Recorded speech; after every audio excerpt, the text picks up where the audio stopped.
This player was kidnapped in the middle of a football game. Ribery's scar hides a terrible secret, and Cristiano Ronaldo almost lost his life because of a plane crash. These are insane stories football players don't talk about. Starting with the day Zlatan Ibrahimovic was chased by a killer. It all happened when he was playing for LA Galaxy and claimed to be the best player in MLS. Do you still consider yourself the best player in Major League Soccer? By far. And he wasn't wrong, since he was scoring one amazing goal after another. But this popularity in the US almost cost him his life. Zlatan was celebrating his 38th birthday and wanted to treat himself to something special, a Ferrari Monza SP2. This car became so famous that when people saw it driving down the street, they knew the striker was inside. But one day, something almost went terribly wrong. Ibra was on his way to an event and decided to do something crazy. He parked his million-dollar car right in the middle of the street. What he didn't know was that a psychopath was watching him. This guy wasn't looking for a photo or an autograph. He was trying to end Ibra's life. As soon as the man saw the player, he rushed home as fast as he could to grab a gun. Luckily, by the time he got back, the player was already gone. But it was a close call. Just imagine the tragedy that could have happened. A few days later, he publicly admitted that he was trying to kill Zlatan just to become famous. And, of course, the police threw the idiot in jail. Cristiano almost lost his life, and it was all his fault. He was at the peak of his career at Manchester United when tragedy struck. Like any great player on a big team, Cristiano was earning a good salary, and one of the first things he bought was a super Ferrari. But there was a small detail that turned his car into a trap. Cristiano wasn't a good driver, and obviously, he wasn't used to handling such powerful cars like a Ferrari. The result was tragic. While he was on his way to training, the Portuguese star lost control and crashed into a guardrail. The car was completely wrecked. The impact was so strong that one of the front wheels came off. Right behind Cristiano Ronaldo was the goalkeeper Van der Sar, who luckily wasn't involved in the crash but witnessed the disaster up close. Thanks to the football gods, nothing happened to Ronaldo, who walked away from the wrecked vehicle completely unharmed. After that, he hired a driver until he got the hang of driving. But on another day, something even worse happened. The engines of a plane Cristiano Ronaldo was on started to fail. But before we get into how the Portuguese star escaped that, check out what happened to another Real Madrid legend. Luka Modric grew up literally in the middle of a war. Modric's childhood was anything but easy, and there was a time he almost lost his life. It all started in 1985, when Modric was living with his parents in a small village in Yugoslavia. Unfortunately, his parents were so poor that they had to work all day in a factory just to pay the bills and put food on the table. But there came a point when even that wasn't enough, and they were forced to send Modric to live with his grandfather, or he would have starved to death. But even though it was for his own good, things got much worse. Every day, Modric grew up afraid of leaving the house because he was living in the middle of a full-blown war. He could barely sleep at night, but like any kid, he still had hope that one day he could get out of there.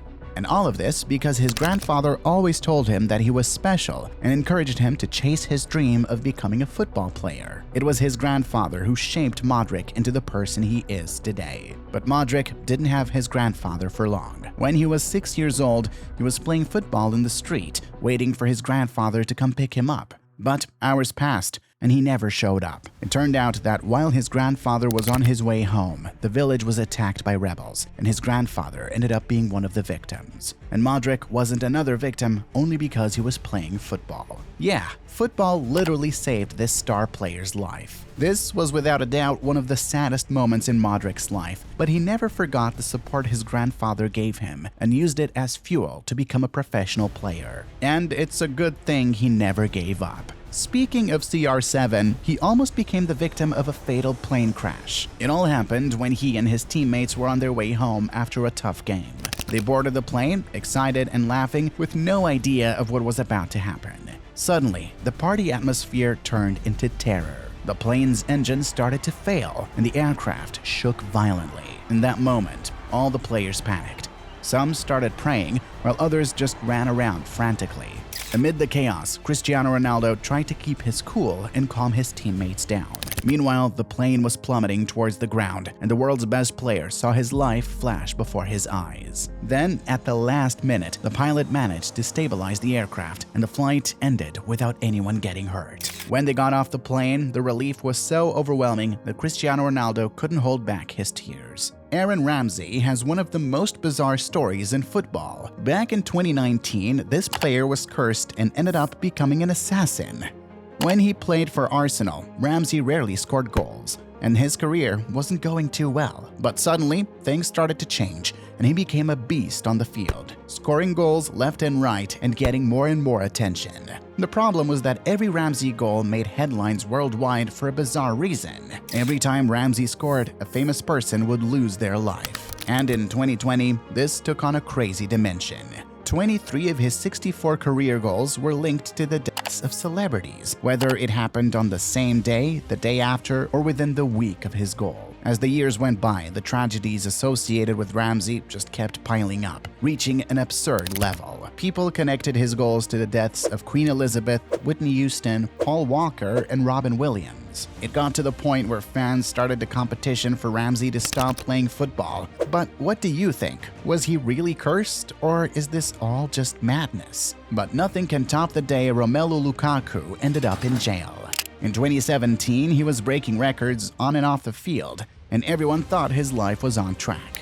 But he had a secret that no one knew. He wasn't happy at all playing for Everton, so much so that he ended up doing something crazy. Even at his peak, he wanted out of the club, and his friend Pogba kept inviting him to transfer to United so they could play together.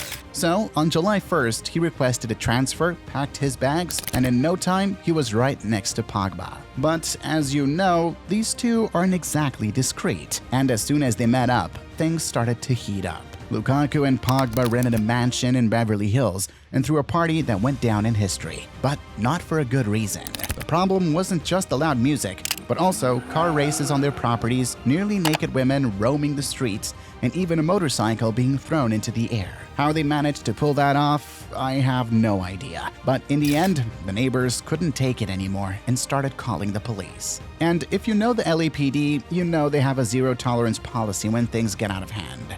So, as soon as they arrived, Lukaku ended up getting arrested and was sentenced to 6 months in jail, which could have ruined his newly signed contract with United. Luckily, our guy had some serious luck, and his millions not only secured him an epic party, but also top-notch lawyers who got him off with just a fine.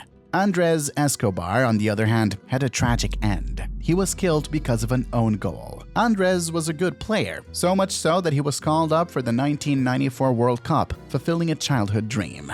But maybe he should have dreamed of something else, because participating in that tournament became the biggest mistake of his life. At the time, Andres and Colombia had extremely high expectations, having lost only one of their last 26 games. He was a part of Colombia's golden generation, and everyone in his country was betting on their success. And when I say betting, I mean literally, as the Colombian cartels had placed big money on sports bets during that time. So far, so good. The real trouble began during the match against the United States, where winning was a must or they'd be eliminated. But in the 34th minute, Andres made a mistake that cost him his life. From that point on, Colombia was completely deflated, and because they lost the game due to that own goal, they were eliminated. Andres instantly became a public enemy in his country and was advised to lay low until things cooled down. But the next day, Andres published a statement in the newspaper saying, "Life doesn't end here. We must move forward." He thought the statement would calm things down, but it made things even worse. A few days later, as Andres was leaving a party around 3 a.m., the worst happened. He was murdered, and many say that the culprit was a Colombian cartel that lost millions because of that own goal. This player was kidnapped in the middle of a match, and you won't believe who orchestrated the whole thing. His name is Ignacio Barbagallo, and he was at the peak of his career in Italian football when he decided to retire. But he wanted to make his farewell a huge spectacle, and it didn't end well. Instead of holding a press conference and announcing his retirement like everyone else, he rented a helicopter and paid a group of masked men to storm the stadium and kidnap him. Yeah, he orchestrated his own kidnapping. The guy must have thought it would be funny, But it turned out to be the opposite. No one understood what was happening, and they were all frozen with fear. What Barbagallo didn't expect was that his stunt would cost him dearly. His former team, Chita di Villagrande, was suspended from competition until May 31st, losing all their games by forfeit. And it didn't stop there. The team was also fined €2,000. But nothing compares to the day Messi sold his snot for $1 million.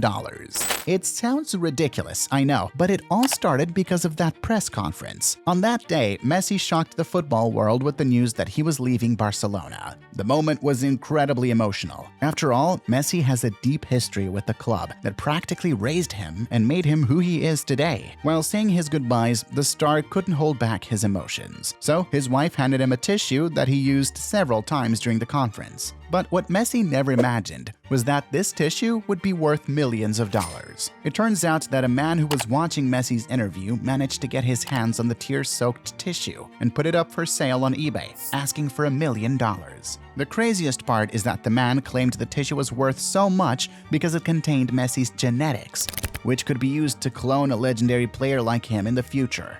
Of course, that guy was totally out of his mind, but it didn't stop a diehard fan from buying the tissue. Her name is Luana Sandien, and she's a huge Barcelona fan. So she didn't think twice before making the investment. But what she wanted wasn't to clone the Argentine star, but to do a spicy photo shoot using the tissue in a way that I can't even describe on here. But I'm sure you all can imagine. And although it's kinda gross, I'm sure some weirdos out there loved the idea. But in the end, she never got to do the photo shoot because the tissue listing was taken down before the sale could go through. Virgil van Dijk almost died for a shocking reason. In 2010, he was far from the renowned footballer he would become. In fact, his family barely had enough to eat, and he had to work part-time washing dishes to help out at home.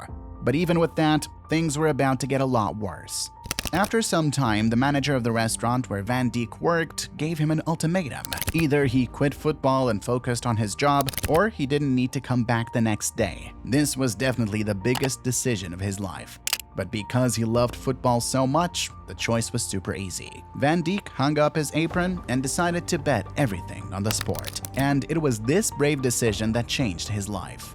That same year, Van Dijk received an offer to play for a club in the Netherlands, and a few days later, he was called up to play for the national team. Unlike before, now his future looked promising, and he would never go hungry again. But even so, the problems didn't end there, and soon after, everything began to fall apart in a bizarre way. During a training session with the national team, his teammate noticed that Van Dijk was acting strangely on the field. He was tired and seemed unwell. Everyone thought he had the flu, and the coach sent him home to rest. But unfortunately, what he had was much worse. As soon as he got home, his condition rapidly deteriorated, and Van Dijk began to feel intense chest pain. Things got so bad that he didn't even have the strength to ask for help. Thankfully, his mother knew he had felt sick during training and went to check on him. And it's a good thing she did. When she arrived at her son's house, she saw that he could barely move and immediately took him to the hospital. According to the doctors, this saved his life, because if he had waited even one more minute, it would have been the end for him. But that wasn't as tragic as what happened to Ribery in his childhood. Ever wondered why the football star has that scar on his face? It all started when Ribery was just 2 years old. At that time, his family was involved in a severe car accident in his hometown that nearly took his life. The vehicle they were in collided with a truck, and little Ribery, who was sitting in the back seat without a seatbelt, was thrown against the windshield. The impact was so strong that his face was severely injured. Even though he didn't suffer any serious internal injuries, which could have been fatal, young Frank needed over 100 stitches to close the deep cuts that spread across his face. But that's not all. As if nearly losing his life wasn't enough, Ribery also had to endure a tough childhood because of his scars, and that's what drove him to become a great player. How so? Well, he grew up facing strange looks and cruel jokes about his appearance. Bullying was a constant reality, and he even confessed that this phase was one of the hardest in his life. But Ribery made a powerful choice. He decided to turn that pain into strength. In one of his interviews, he stated, "I am proud of my scar. It gave me strength and forged my character." Seeing his scars as a source of power rather than shame was crucial for Ribery to develop the resilience that would lead him to conquer the football world. And speaking of emotional stories, on the screen is a video with the most emotional moments in football history.